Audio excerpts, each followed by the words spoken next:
শ্বশুর শাশুড়ি কলকাতা থেকে ব্যাঙ্গালোরে এসেছেন আর সাথে করে এনেছেন এক লরি ভালোবাসা আর এক জাহাজ জিনিসপত্র। ব্যাঙ্গালোরের ফ্ল্যাটের কিচেনে যখন শাশুড়িমা বটি নিয়ে সবজি কাটতে বসেন তখন মনে হয় সময়টা থমকে গেছে। আধুনিক চপারের চেয়ে এই বটির ধার যেন সম্পর্কের গভীরতা আর অভ্যাসের স্মৃতিকে বেশি ধারালো করে তোলে। শ্বশুরমশাইও হাত বাড়িয়েছেন শাশুড়ি মায়ের কাজে।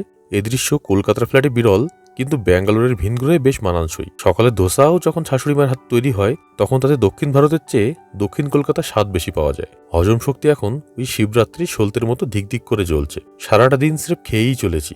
এত সব স্ন্যাক্সের ভারে যখন শরীর ভারাক্রান্ত তখন আমি আর গিন্নি ছাদে গেলাম একটু হাঁটতে, ক্যালোরি পোড়াতে নয়, নতুন করে খিদে তৈরি করতে। ফিরে এসে দিকে অন্য দৃশ্য, মা ডাল বাটছেন, তৈরি হবে মটর ডালের বড়া। গিন্নি আবদার জুড়ল রাতে মায়ের হাতের বড়া আলু দিয়ে ঝোল খাবে। এই তো বাঙালির অমুক টান। পিৎজা পাস্তার ভিড়ে ওই ডালের বড়াই আসলে ছোটবেলার টাইম মেশিন। গিন্নি আর শালিকা ছোটবেলার সেই স্মৃতি এখন আমারও প্রিয়। শ্বশুরবাড়িতে এসে অনেক নতুন পদ খেয়ে আমার জামাই আদুরের রুচি তৈরি হয়েছে।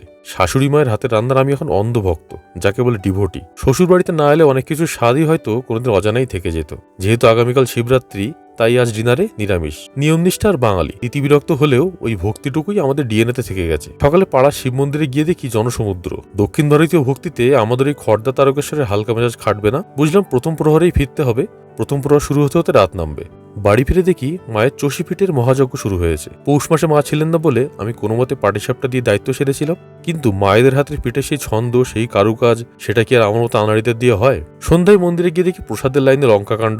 বাংলায় আমরা খিচুড়ি পায়েসে অভ্যস্ত, কিন্তু এই দাক্ষিণাত্যে দেখি পোলাও আর কেসারি বাত, এর জয় জয়কার। ভক্তি আঞ্চলিক নয়, কিন্তু সংস্কৃতির এই বৈচিত্র্যই তো প্রবাসের আসল প্রাপ্তি। ঘরে ফিরে দেখি মায়ের পিঠে বানানো তখনও চলছে। ব্যাঙ্গালোরের ট্রাফিক যেমন অন্তহীন, মায়ের রান্না ধৈর্যও ঠিক তেমনই। কালকের পিঠের প্রতীক্ষায় আজ রাতটা কাটুক। প্রবাসে এই পিঠের গন্ধটাই তো আসলে ঘর। দেখা হচ্ছে পরের ভিডিওতে।